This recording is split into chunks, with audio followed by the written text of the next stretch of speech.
Hi Capricorn! Kamusta? Ito po si Divine Tarot 888 for your bonus reading ngayong March.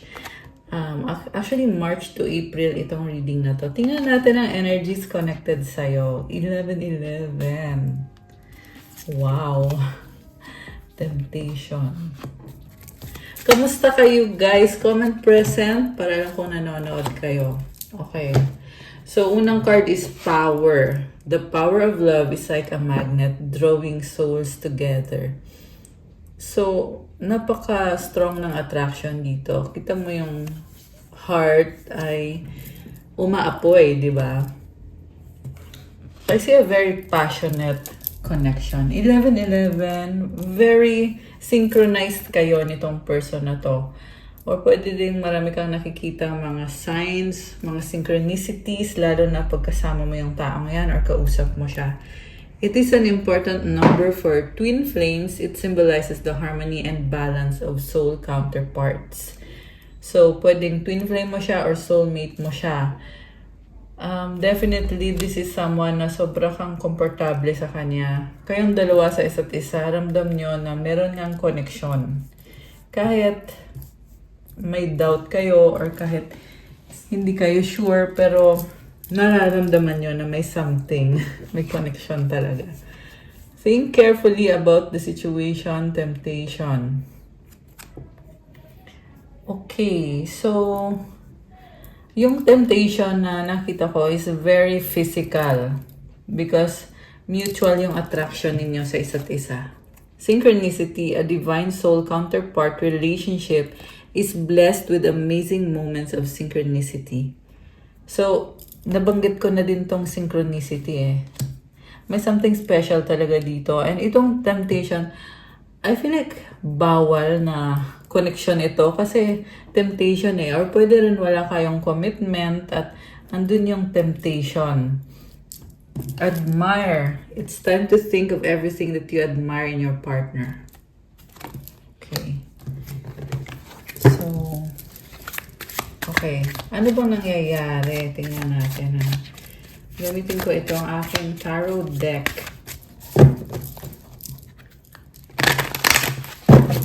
So, pa-like po ng video natin.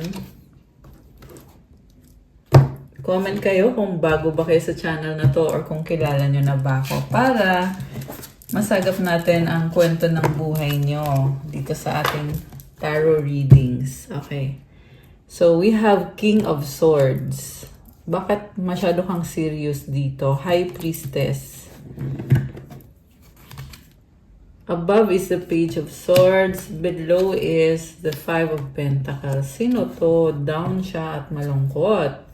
Nine of Swords. Okay. May person dito. Page of Rods. Grabe. Ang lakas ng energy ng air sign. Baka air sign yung kadil mo, Gemini, Libra, or Aquarius. Meron ding Pisces, may konting earth sign, Capricorn, Taurus, Virgo. Though this can be any sign, may konting fire sign, Aries, Leo, Sagittarius. Sa bottom of the deck, si King of Cups. This is a water sign, Cancer, Pisces, or Scorpio. So, una sa lahat, Capricorn, mahal ka nitong taong to. Ngayon, nakikita niya yung halaga mo. Sobra siyang emotional towards you. Ibig sabihin, ayun na nga, may pagmamahal siya sa'yo, gusto ka niyang makasama, pangarap ka niya, and malalim yung klase ng pagmamahal na meron siya para sa'yo. Yung nga lang, masyado namang tahimik itong person na to at mysterious. Nakikita ko din may secret siya. Mukhang nahuli mo to na may kasalanan siya sa'yo or may pwede tong yung sikreto niya is meron siyang iba maliban sa'yo. Kasi malungkot siya na nahuli siya. At nagkaroon nga ng pagbabago sa connection ninyo. Kasi feeling niya nawalan siya eh. Ayan o, Five of Pentacles. Ayan, nakayuko siya o. So, hindi niya napapansin na hindi pa naman nahuli ang lahat. Pwede pa to. Kaya lang ayaw niya kasi na mag-iba yung tingin mo sa kanya or ayaw niya na mapasama siya. Mahalaga sa kanya yung reputation niya or yung impression mo sa kanya. Mukhang nagpapa-impress siya sa'yo pero unfortunately may nangyari dito na kinakalungkot niya. So, alam mo, overthinking siya. At the same time, nakikurious siya sa'yo. Ang dami niyang gustong itanong sa'yo, gusto kanyang makausap. Medyo weird din itong person na to. At siguro feeling mo na parang hindi niya alam talaga kung anong gusto niyang sabihin or kung paano kanya kakausapin. Yan yung energy niya dito. So, tingnan natin. Okay, supportive energy, 4 of Cups. Nag-iba nga yung tingin mo sa kanya at kaya siya gusto niyang sumuko na sa connection na to. Hindi dahil ayaw niya sa'yo, but dahil nag-iba yung treatment mo sa kanya eh. Mukha kang nahuli mo siya. At dahil nahuli mo siya, sobra siyang nahihiya. Kasi alam mo na yung totoo niyang ugali. Alam mo na yung sikreto niya. So, kumbaga hindi na siya mysterious para sa'yo. Ace of Pentacles. Okay. Parang nakikita niya sa'yo na gusto mo pa rin kahit nalaman mo na yung totoo, pero willing ka pa rin mag-try ulit. 9 of Cups. So, andyan pa rin naman yung connection. Kaso lang with the Hanged Man, nag-iba na talaga. Nakikita niya na ngayon yung sitwasyon na hindi na kasing perfect ng gusto niya. Kasi nga, nabuko na siya eh. Knight of Cups with the 5 of Swords.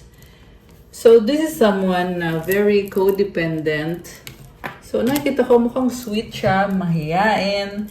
Pero at the same time, kailangan niya ng someone na magpaparamdam sa kanya ng pagmamahal. At someone na tutulong din sa kanya sa kung ano man ang pangangailangan nito. Pwedeng financial, pwedeng moral support, or para lang may magbigay ng confidence sa kanya. So, pabago-bago din siya ng isip, pero definitely naghahanap siya ng pagmamahal. Okay? Medyo immature yung nakikita ko sa energy na to. Although kanina nakita ko naman yung maturity at yung totoong pagmamahal na nararamdaman niya para sa'yo. Kasi King of Cups yung overall energy niya. Okay? Siguro nga talagang nahihiya itong person na to. So, hirap siyang i-express yung totoo niyang nararamdaman. So, yan ngayon yung humahadlang sa inyo nitong person na to.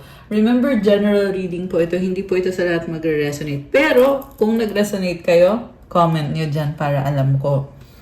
Okay, so Capricorn, alam mo, ang outcome kasi dito, or yung paparating, kung sino man tong nagre-resonate dito, is parang madidepress na siya kakaisip sa'yo at hindi siya mapakali.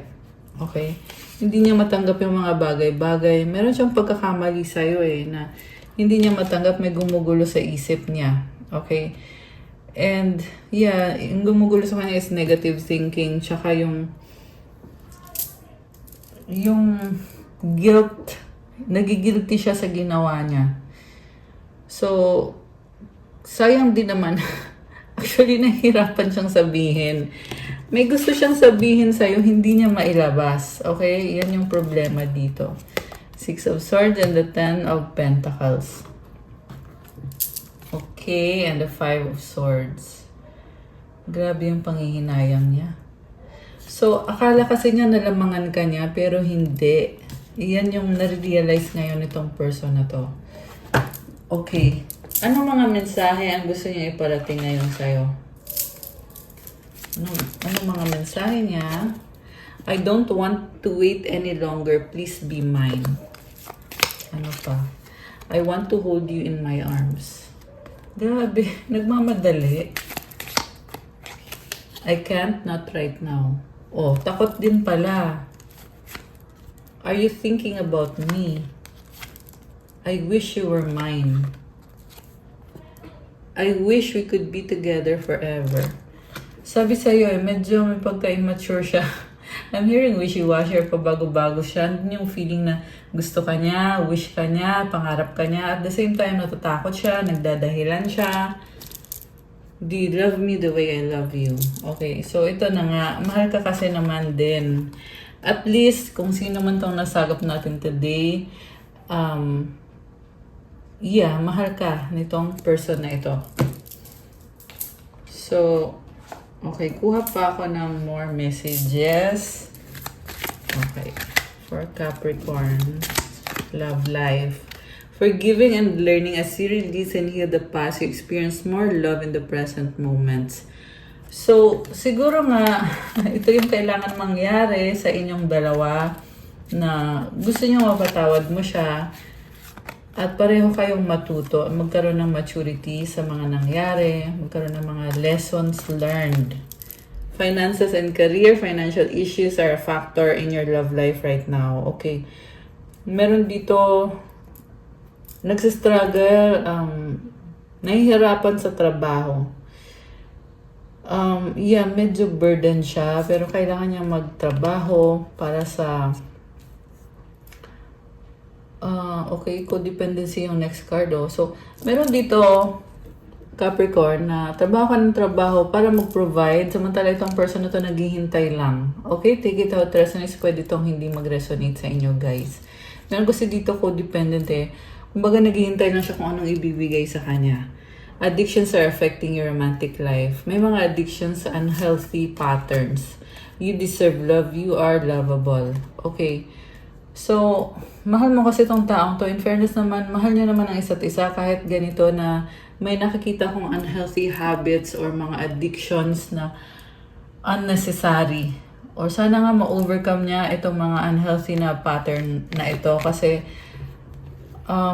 andun yung kailangan pa rin ninyo patawarin at mahalin ang isa't isa, matuto at mag-move forward sa buhay.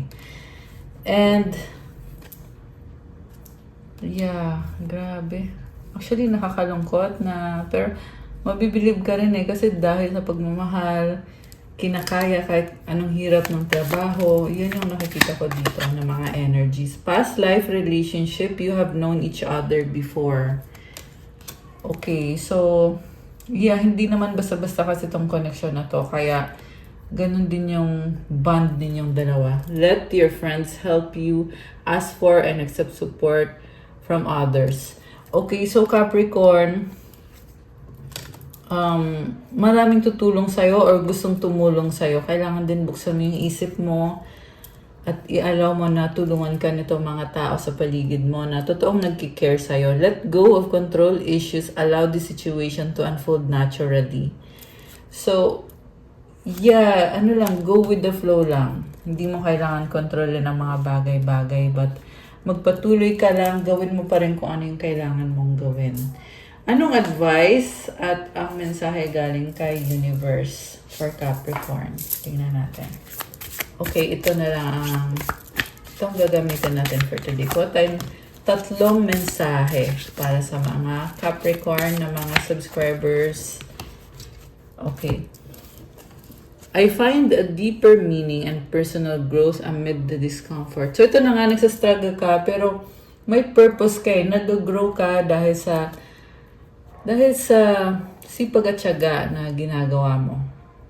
Okay. Kahit mahirap, pero may growth. I am the loving energy of the universe. Wow! I love this. So, ang ganda ng energy mo. And, okay, one more. When I accept the love of the universe as my primary teacher, I will always be guided back to the light.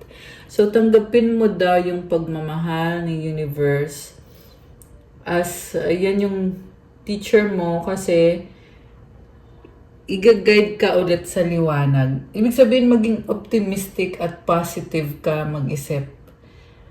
Kasi maliliwanagan ka. Stay positive sa isip mo, sa mga ginagawa mo, sa sinasabi mo. Ayan. Okay guys, that's all for your March to April. This is actually a bonus reading for Capricorn. Thank you. And please like, comment, subscribe, hit the notification bell. Kung kailangan nyo ng one-on-one session, pwede kayong magpa-private reading. Message nyo ako through my Viber or WhatsApp. Nasa description box po yung contact details. I-click nyo po dyan at i-message nyo ako dun sa Viber or sa WhatsApp. Thank you again, Capricorn. I love you guys. Have a good day. God bless you. Stay safe. See you again soon. Bye!